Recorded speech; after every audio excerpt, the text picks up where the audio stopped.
नमस्कार। मध्य प्रदेश और छत्तीसगढ़ की खबरों में आप सभी का स्वागत है। मैं हूं आपके साथ ऋचा सिंह। बुलेटिन की शुरुआत करेंगे, पर उससे पहले एक नजर सुर्खियों पर। मशहूर एक्टर इरफान खान का निधन। मुंबई को कोकिलाबेन अस्पताल में थे भर्ती। 25 अप्रैल को हुआ था मां का निधन। मध्य प्रदेश के धार में कोरोना पॉजिटिव का पहला मामला। पॉजिटिव रिपोर्ट की खबर आते ही क्षेत्र में बचा हड़कंप। जिले में आंकड़ा पहुंचा 47। काढ़ा पिलाकर लोगों की इम्यूनिटी बढ़ाएगी शिवराज सरकार। 1 करोड़ लोगों को निःशुल्क काढ़ा वितरित करने का लक्ष्य।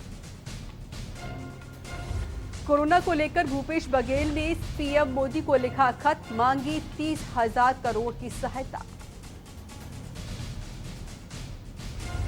कोरोना का टीका बनवाने के करीब। भारत वैक्सीन करेगा कोरोना का काम तमाम। सितंबर तक बाजार में आ सकती है कोरोना वैक्सीन। और देश में लगातार बढ़ रहा कोरोना का कहर। 31,000 के पार पहुंचा संक्रमितों का आंकड़ा। 1,000 से ज्यादा की मौत। आप देख रहे हैं के न्यूज, खबरों का सारथी।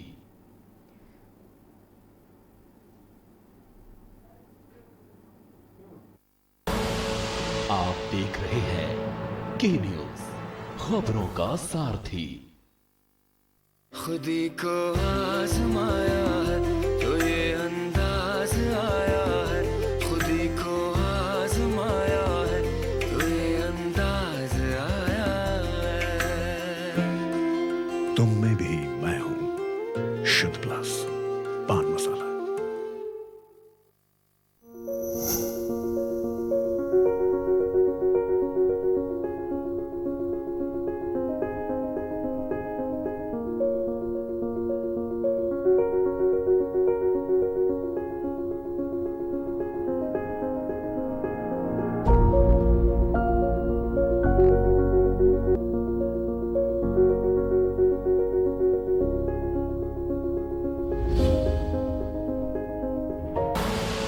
आप देख रहे हैं के न्यूज, खबरों का सारथी।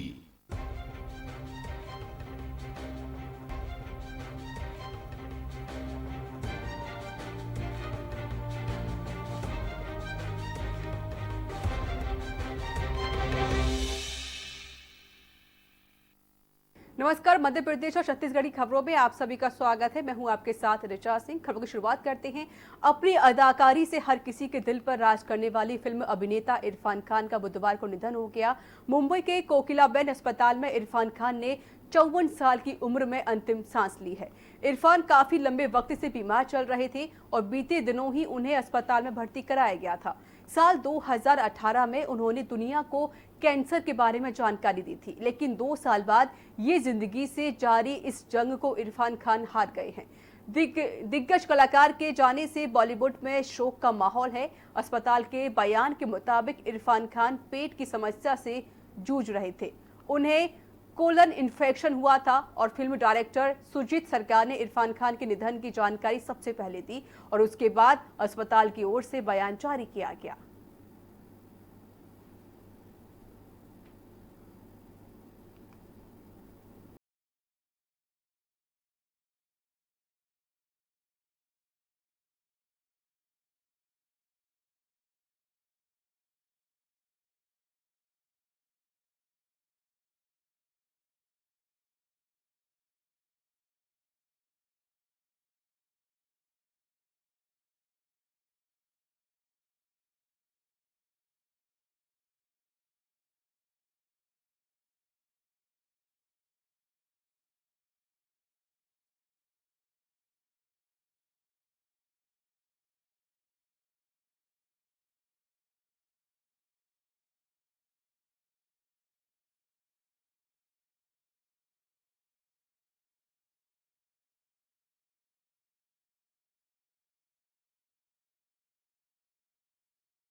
में इसका टीका लाना बेहद जरूरी हो गया है।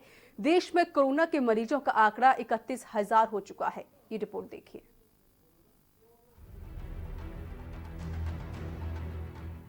भारत और दुनिया में कोरोना का कहर अभी थमने का नाम नहीं ले रहा है।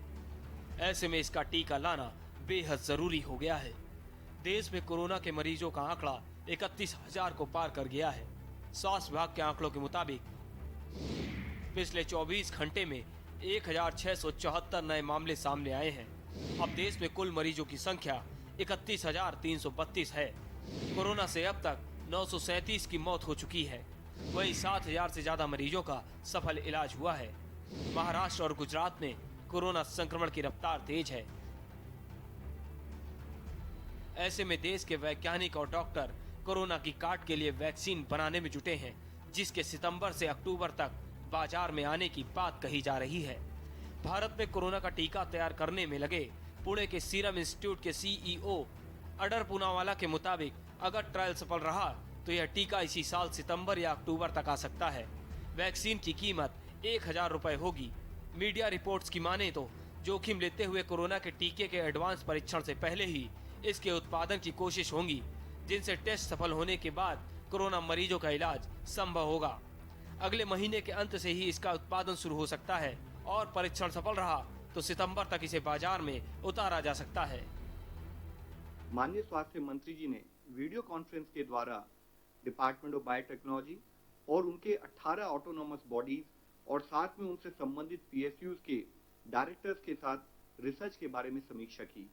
उन्होंने मेक इन इंडिया के तहत antibody detection kits, real time PCR based detection kits और कोविड-19 के लिए वैक्सीन के डेवलपमेंट को फास्ट ट्रैक करने के लिए कहा।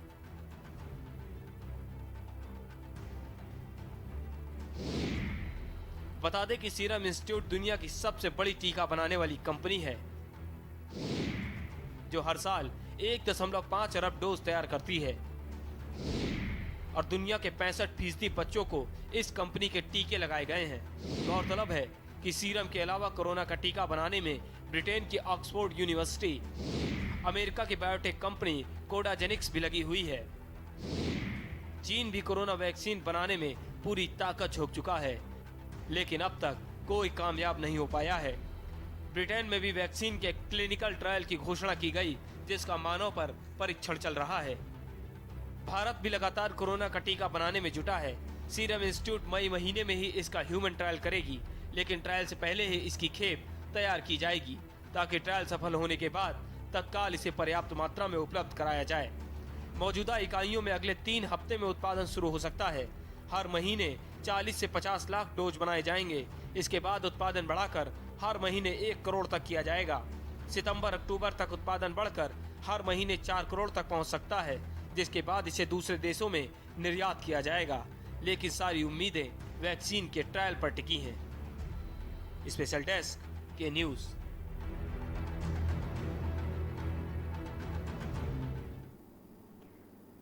खबर धर्मपुरी क्षेत्र से है, जहां कोरोना पॉजिटिव का पहला मामला सामने आया है, जिसके बाद से क्षेत्र में हड़कंप मच गया है। बता दें कि धामनोद नगर के पास ग्राम बलवाड़ा निवासी की कोरोना पॉजिटिव रिपोर्ट आई है और इसी के साथ अब धार जिले में आंकड़ा 47 तक पहुंच गया है। आपको बता दें कि अभी तक धर्मपुरी क्षेत्र पूरी तरीके से सुरक्षित था, लेकिन अब क्षेत्र में एक कोरोना पॉजिटिव मिला है और जिस व्यक्ति की रिपोर्ट पॉजिटिव आई है वो धार के महाजन हॉस्पिटल में कार्यरत था। उन्हें पहले से ही धामनोद हाउसिंग बोर्ड में आइसोलेट कर रखा था।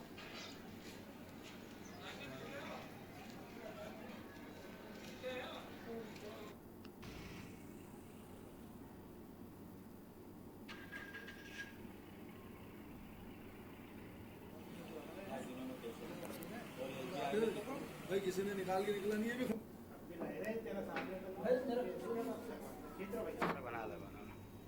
इसको तुम यहाँ तो धर्मपुरी और धर्मपुरी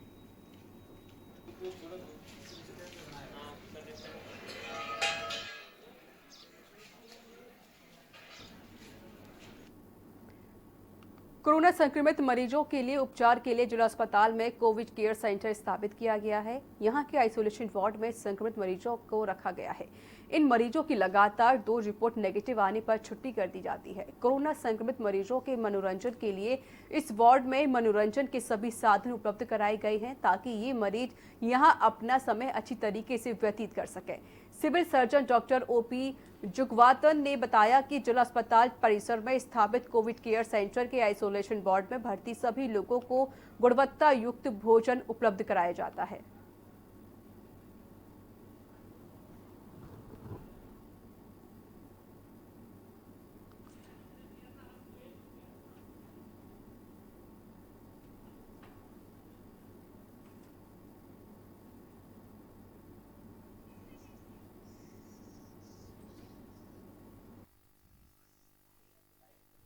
हेल्दी मेन्यू बनाया गया है। उनके लिए अलग से केटल, इंडक्शन स्टोव सब रखा गया है।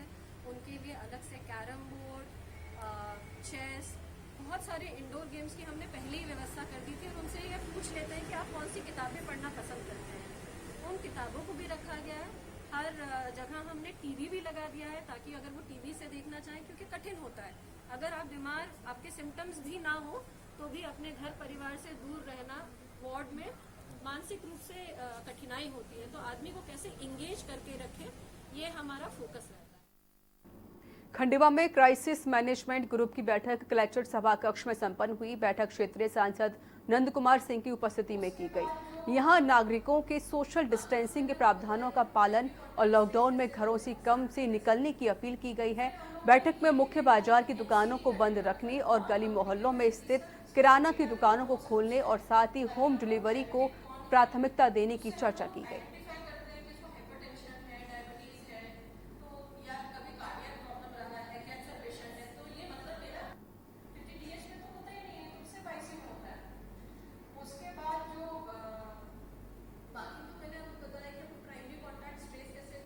ग्रुप की मीटिंग में सर्वसहमति से और बहुत लंबे डिस्कशन के बाद ये एक डिसीजन आया है कि जो किराना दुकान चिन्हांकित की जाए, जो गलियों में है, जो छोटी बस्तियों में है, जहाँ पे चिल्लर का सामान लोग लेते हैं और होम डिलीवरी नहीं हो पाती है, उन दुकानों को 8 से 12 खुला रखा जाए। परंतु जो बड़ी दुकानें हैं और मार्केट एरिया में हैं, वो पूर्वतः होम डिलीवरी को चालू रखें। प्रदेश शासन द्वारा समर्थन मूल्य की खरीदी में किसानों के द्वारा उपज की गई फसल खरीदी केंद्रों पर ज्यादा तोलकर केंद्र ऑपरेटरों द्वारा मनमानी की जा रही है और साथ ही किसानों को प्रति क्विंटल पर 600 ग्राम गेहूं की खर्चापत लगाई जा रही है। यह मामला पुरानी मंडी गेहूं खरीदी उपार्जन केंद्र का है, जहां समिति प्रबंधक योगेश शर्मा अपने प्रतिनिधि के रूप में ऑपरेटर बंटी यादव को अधिकृत किया है। इस सोसाइटी केंद्र पर गेहूं तुलाई में किसानों के साथ धोखाधड़ी की जा रही है, जिससे किसानों में आक्रोश व्याप्त है। शासन के निर्धारित नियम और नीति के अनुसार सभी केंद्रों को किसानों की उपज खरीदने के निर्देश दिए गए हैं, जिसके बाद भी किसानों से उनकी फसल को ज्यादा तोल पर चपत लगाने का काम कर रहे हैं।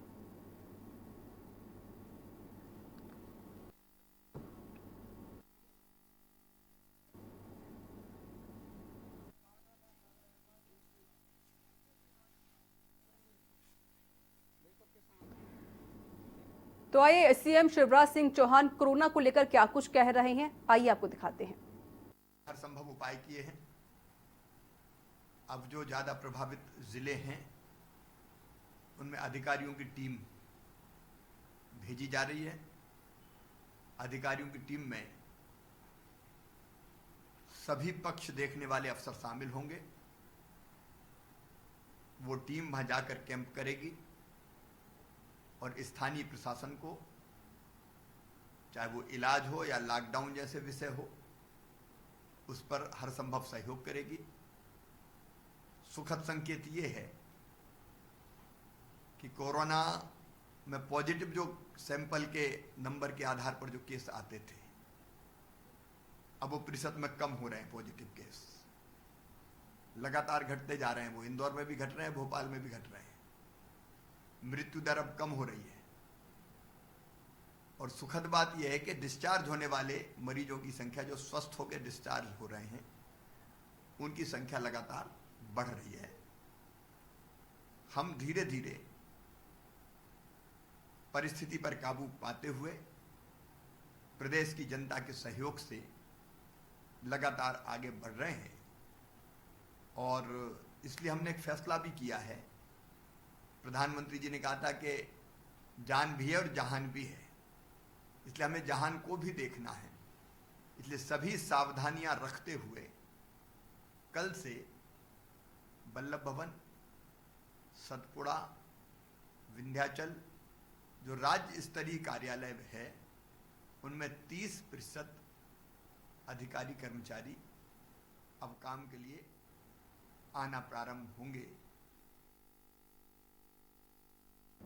तो आप यहाँ पर मुख्यमंत्री शिवराज सिंह चौहान को आप यहाँ सुन रहे थे, उन्होंने कहा कि जिस तरीके से जो एक प्रशासनिक टीम गठित की जाएगी और इसको लेकर लोग काम करेंगे। खबरों में आगे बढ़ते हैं। डिंडोरी जिले के ग्राम पंचायत बजाक रेयत की महिला सरपंच ने कोरोना वायरस को लेकर मोर्चा संभाल लिया है, जहां वो घर घर पहुंचकर घरों को सैनिटाइज करने का काम कर रही हैं। बता दें कि चुने हुए जनप्रतिनिधि और जवाबदार नेता घरों के अंदर बैठे हुए हैं, तो वहीं दूसरी ओर महिला सरपंच ने कोरोना वायरस के खिलाफ मुहिम छेड़ रखी है और पूरी मुस्तैदी के साथ पंचायत के अमले के साथ घर घर पहुंचकर घरों को सैनिटाइज करने का काम कर रही हैं।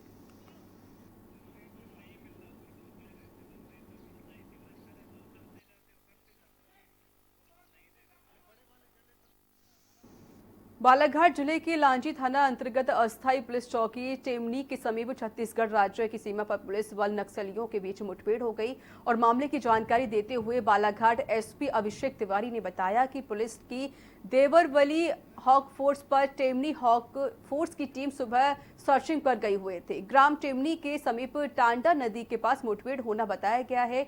नक्सली मौका देखकर भाग निकले, तो वहीं पुलिस टीम को मौके से एक 12 बोर की भरमार बंदूक मिली है। नक्सलियों की 25 से 30 की संख्या में होने की संभावना बताई जा रही है।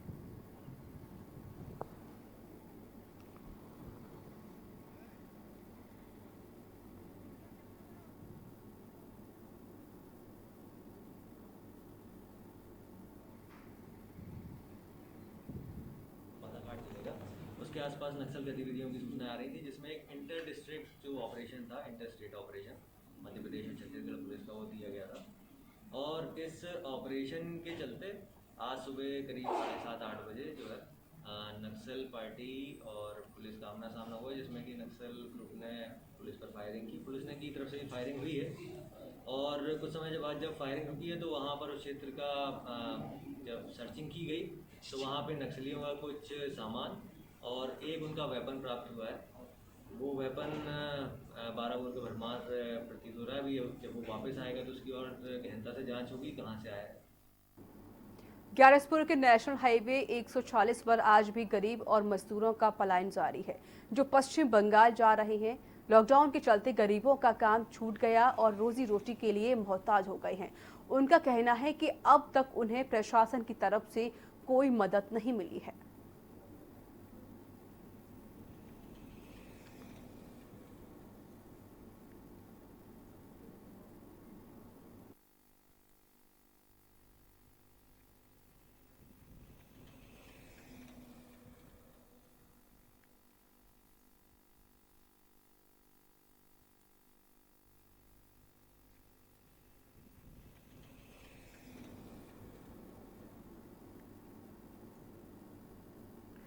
जिले में एक दंपति की दूसरी रिपोर्ट भी कोरोना नेगेटिव आने के बाद उन्हें अस्पताल के लिए घर के लिए रवाना कर दिया गया। इस दौरान अस्पताल और जिला प्रशासन से जुड़े सभी आला अधिकारी मौजूद रहे। बता दें कि अस्पताल से छुट्टी होने के बाद दंपति को कुछ दिन पहले घर में ही क्वारंटाइन रहना होगा।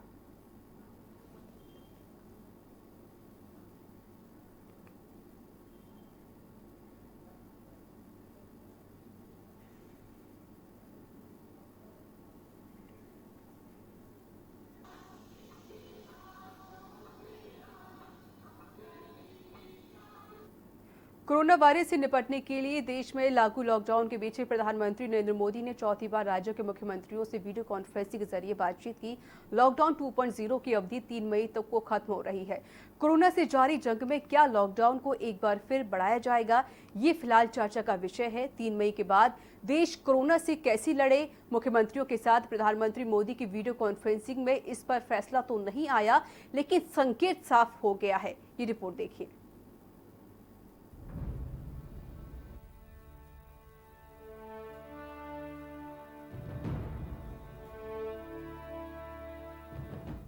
कोरोना वायरस से निपटने के लिए देश में लागू लॉकडाउन के बीच प्रधानमंत्री नरेंद्र मोदी ने चौथी बार राज्यों के मुख्यमंत्रियों से वीडियो कॉन्फ्रेंसिंग के जरिए बातचीत की। लॉकडाउन 2.0 की अवधि 3 मई को खत्म हो रही है। कोरोना से जारी जंग में क्या लॉकडाउन को एक बार फिर बढ़ाया जाएगा, ये फिलहाल चर्चा का विषय है। 3 मई के बाद देश कोरोना से कैसे लड़े। सोमवार को मुख्यमंत्रियों के साथ प्रधानमंत्री मोदी की वीडियो कॉन्फ्रेंसिंग में इस पर फैसला तो नहीं आया, लेकिन संकेत साफ आ गए हैं। एक तरफ देश में कोरोना वायरस का संक्रमण बढ़ रहा है, तो दूसरी तरफ इसके समाधान के लिए प्रधानमंत्री ने तमाम राज्यों के सीएम के साथ बैठक की। पिछली बार जब पीएम ने मुख्यमंत्रियों के साथ बैठक की थी, तो उसमें लॉकडाउन 2 का फॉर्मूला निकाला था। इस बार 3 घंटे के मंथन के बाद वायरस की काट के लिए यही फॉर्मूला निकाला कि देश में लॉकडाउन 3 के लिए मानसिक और शारीरिक रूप से तैयार रहना पड़ेगा, क्योंकि वक्त की मांग कुछ ऐसी ही है। मौजूदा हालात को देखते हुए लॉकडाउन 3 मई के आगे भी बढ़ना लगभग तय है। लॉकडाउन बढ़ाना क्यों पड़ रहा है, इसका एक उदाहरण उत्तर प्रदेश के कानपुर से ही देखने को मिल गया, जहां जमात की वजह से मदरसे में पढ़ने वाले बच्चों को कोरोना बीमार कर गया, इल्म और इबादत में लगे बच्चों को संक्रमित कर गया। उत्तर प्रदेश के कानपुर में कोरोना कातिल रूप ले चुका है, तो आगरा राज्य में दूसरा सबसे संक्रमित जिला बन गया है। वहीं गुजरात में भी बुरा हाल है। महाराष्ट्र की हालत सबसे खराब है और राजधानी दिल्ली में तो हर दिन हॉटस्पॉट की संख्या बढ़ रही है। सोमवार को मैक्स हॉस्पिटल के 33 नर्सिंग स्टाफ कोरोना संक्रमित हो गए और जो पहले से ही हॉटस्पॉट है, वहां भी मरीजों की संख्या भी बढ़ती ही जा रही है। यानी जिन इलाकों में संक्रमण फैला, वहां के लोगों की लापरवाही की वजह से ही फैला, लेकिन लॉकडाउन की वजह से इलाके भर में ही सीमित रह गया। अगर सूरत हाल को समझे, ऐसे में लॉकडाउन बढ़ना तो तय है। ये मानकर चलना होगा, क्योंकि इस देश को अभी तक लॉकडाउन ने ही बचा रखा है। भारत में कोरोना के हॉटस्पॉट सीमित हैं। व्यापक स्तर पर कोरोना नहीं फैला है। जहां पहले केस हैं, संक्रमण को उन्हीं इलाकों तक सीमित कर दिया गया है। इसी बात की गवाही आंकड़े भी देते हैं। आंकड़ों के मुताबिक देश के 8 राज्यों में ही कोरोना वायरस के 88% मामले हैं। महाराष्ट्र, गुजरात, दिल्ली, मध्य प्रदेश, राजस्थान, उत्तर प्रदेश, तमिलनाडु और आंध्र प्रदेश ही सबसे ज्यादा संक्रमण के मामले। इन 8 राज्यों को छोड़कर देश के बाकी राज्यों में हालात काफी हद तक नियंत्रण में हैं। बाकी राज्यों में जिले की स्थिति को देखते हुए सशर्त छूट मिल सकती है। मजदूरों और छात्रों को निकालने का प्लान बनाया जा सकता है, लेकिन जहां हालात गंभीर हैं, वहां तो कोई रियायत नहीं मिलने वाली। यानी लॉकडाउन पार्ट 3 की तस्वीर काफी हद तक साफ नजर आ रही है, लेकिन ये कितने दिनों का होगा, ये कहना अभी मुश्किल है। स्पेशल डेस्क के न्यूज।